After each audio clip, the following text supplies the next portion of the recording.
if the only thing that stops a bad guy with a gun, or a woman, is a good guy with a gun, why would you pass a bill that guarantees there'll be no good guys around soft targets, gun-free schools? Those of you who support it, why would you support that legislation? Those of you who don't support it, so it's around the gun-free schools legislation. And the argument is that people with guns in the schools would be more beneficial to stop a mass shooting. So your position on the gun-free schools bill and why? I'll start, since I've already said. I think in the mayhem of a shooting event, God forbid, that you don't want somebody in plain clothes. You want law enforcement, uniformed law enforcement. And I'm all for school resource officers that do carry weapons, so I am fine with that. And I've talked to Chief Lee, Portsmouth Chief of Police, and he too was against having plainclothes people that police officers don't know, because if you have one of those moments, it happens in a moment of minutes, and if you are a person such as maybe it would be Representative Canario, and he pulls out his gun and he's in his plain clothes, and the SWAT team that comes around, Mr. Canario's gone. And I guess that's his choice, but I just think it would add to the mayhem, and that's why I'm against it. I would love to jump into this. You're good? I'm asking, Dennis, I'm going to ask you to be brief. Well, I can't promise that. Okay, so you get a situation where there's a school shooting. Police officers, retired police officers, say they can carry guns off duty. What's the difference if any one of these people in here have a concealed carry permit, intercept the shooter, or I could be attending a Newport football game or a football game in Warren where nobody knows me? The situation's no different. And studies have shown, and when I say studies, I'm not picking this out of the internet. I spoke with a professional who goes around the country teaching school violence and how to prevent school violence.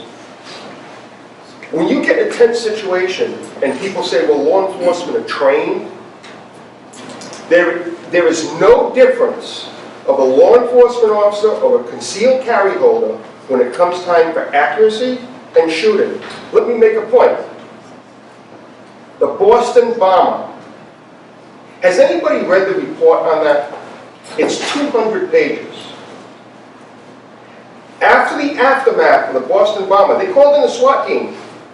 They called in several SWAT teams. They fired somewhere, they can't figure it out, but somewhere around 200 rounds at the suspect. Not one hit him. But there was a lot of unintended targets that was hit. And these are professionals. It goes to show that a concealed carry holder and an expert in a tense situation shoot no differently. Shoot no, whether you want to accept that or not. In a tense situation, I know it's a hot topic, but let me tell you something. Okay, I'm going to ask that we be quiet. So let me tell you I'm going to ask you to something. wrap up. Let me tell you something. If my kid's in school and there's a bad guy there with a gun, I really hope there's a concealed carry holder nearby, because the police might be a while before they get there. And you know what? If he pulls his gun and puts his own life on the line, thank him, because he's protecting someone. I know we're different. I know that there's people here on the opposite sides of the fence. I look at it as a different perspective, and I respect, look, everybody has a right to their opinion, and I respect everybody's opinion. But please understand, I'm coming from a different angle at this, and I have reasons for what I said. And I could talk all night on this subject, but I can't. She's giving me an answer. I know Jim wanted to say something too. Hey, you know, I always wonder, what happens to the second good guy with a gun there? And now you have two, and they don't know each other. Neither one of them are in anything that identifies them as a good guy. They're probably not wearing their good guy with a gun t-shirt. So, you know, what's the odds that they shoot each other by mistake? I mean, the military trains and trains and trains, because to a degree, I don't necessarily agree with the extent, but friendly fire is a huge issue. Because when you get into a circumstance and there's high stress and there are weapons around, I mean, one of the things that you lose right away is your fine motor control. Okay? You really want to keep that when you've got a gun in your hand. And all you can do is train, because your body, physiologically, you react a certain way. Okay? And you get tunnel vision, you will shake, you will breathe heavy, and you know, before the military will let you have a gun, you'll go through weeks and weeks of training.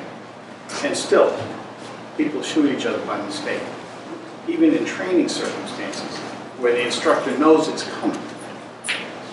You get caught up in the moment, and you go to get that concealed weapon out and you shoot your foot off. And